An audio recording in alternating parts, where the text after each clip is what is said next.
The bounce back Iowa needed, the point spread bettors wanted, and the quarterback change Hawkeye fans have prayed for. Brendan Sullivan finally taking snaps as Iowa's primary signal caller, and if today is any indication, this could be the spark that lights a fire behind this Iowa offense.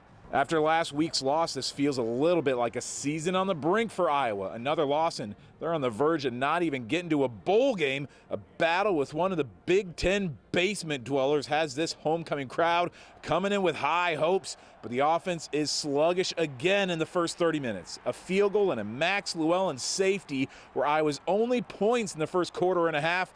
Early in the second quarter, Cade McNamara with maybe his final play as an Iowa starter. An interception returned 85 yards for a touchdown to put Iowa in a hole.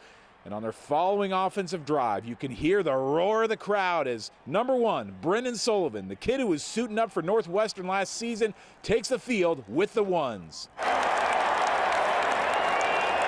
And that change makes this offense look completely different. Final minute of the half, Caleb Johnson breaks loose.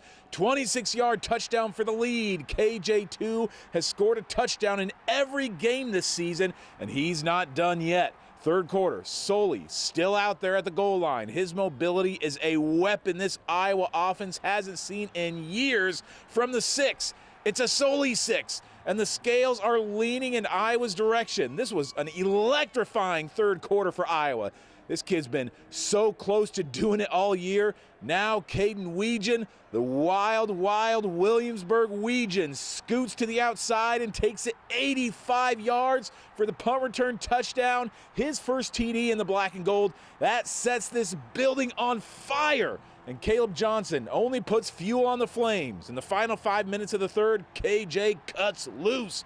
First from 41 yards out, and then in the final seconds of the quarter, again from 25 yards away. This is his 6th game this season, eclipsing 100 rushing yards, 3 touchdowns, and another MVP caliber performance.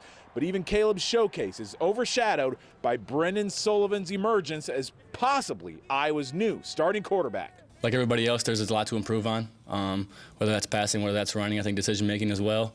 I think just adds another element to be able to run the ball. But definitely a lot of film to go back and look at and learn from. You know, it's hard. You know, you're sitting there and he's been cold all year technically. You know, red zone, you can call him hot, but, you know, that's only, a quarter of the game maybe.